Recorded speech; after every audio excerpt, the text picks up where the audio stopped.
Okay, let's talk about a little bit more practical things now. That's a little background on gold and the factors that are impacting gold. Let's look for a few minutes at some general financial principles of survival. The first is to strive for maximum liquidity. You know, all of my real estate friends say location, location, location. Well, in a financial crisis, you want liquidity, liquidity, liquidity, liquidity. Okay, and that's where so many people are not today. So many people are so tied up in real estate and their stocks and their municipal bond portfolios that they really don't have liquidity. Well, you need it in a financial crisis more than ever. Reduce your debt to the lowest levels possible. The reason we've been seeing over the last 15 years at least 1.5 million Americans going bankrupt every year is too much debt. So you want to reduce your debt and go into a financial crisis with little or no debt if that is at all possible. Keep it simple. Keep your financial strategy. Keep what you are doing financially very, very simple.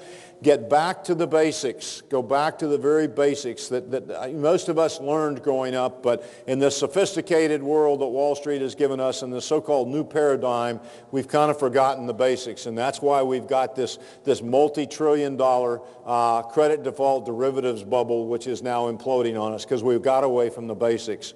If you don't understand it in the investment world, just don't do it, please. Don't let anyone do your thinking for you.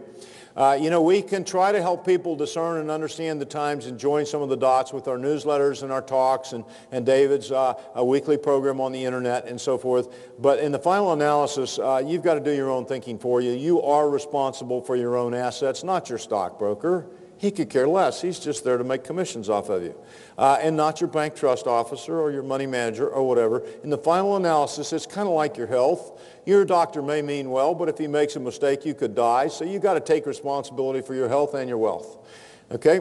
So don't let anybody else do your thinking for you. Do seek to understand the times in which we live. And that's one of the things we try to do with our newsletters and our talks and so forth, is to try to help shrink the world and make it understandable, whereas Wall Street and the financial media want to make it so complicated that nobody can understand it. Be flexible. Don't plant your feet in cement. Times are changing rapidly, and you better be changing with them. Okay? Plan ahead and develop a strategy.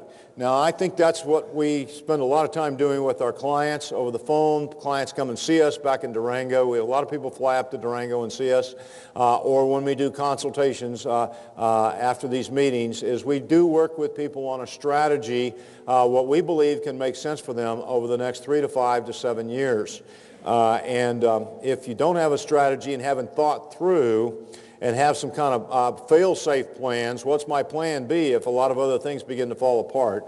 I would strongly encourage you to develop such a strategy and to do so quickly. If we can help you do that, we're certainly available to do so. Develop a mindset of survival. Think like a survivalist. I think that's a very healthy thing. I loved what Churchill said during the war when the Germans were bombing the heck out of London. He said, never, never, never, never give up. And I would certainly suggest that no matter how bad things might get financially, that you don't give up. There are great opportunities in the midst of the financial crisis that are coming. I think that the Chinese actually spell the word crisis as opportunity, or translate it as opportunity. I think it's really important to seek God's wisdom on how to live in these times. These are very complicated and difficult times, and I think the political and financial deterioration that's coming is going to be huge. And I personally am kind of a dumb guy. I really need God's wisdom on how to live and operate and navigate through this minefield that we are already into. So please consider that. Okay, let's talk about real quickly a strategy to survive and prosper financially from 2008 to 2012. Somebody said to me the other night, well, why for just 5 years? Well, most people won't think ahead more than 5 years, but truly you need a strategy that's going to take you through the next 5 or 10 years. First, what to avoid. Avoid the stock market and equity mutual funds. The stock market is a ticking time bomb. The values are not in the stock market when you've got stocks trading for 19 to 20 times earnings. Corporate earnings are about to take a dive. You're going to see more and more corporate earnings taking a dive. You've seen what's already happened to the financial stocks, but it's going to hit an awful lot of other stocks as well. The stock market is being propped up by the plunge protection team, and who knows, maybe they can plop it up for the next 5 years, but nobody's making any money in the stock market. How many people do you know that are really making money in the stock market, or have in the last 1, 2, 3, 4, 5, 6, 7, 8 years? Very few. And if you're doing it, then you're smarter than me. Okay, I would avoid the bond market.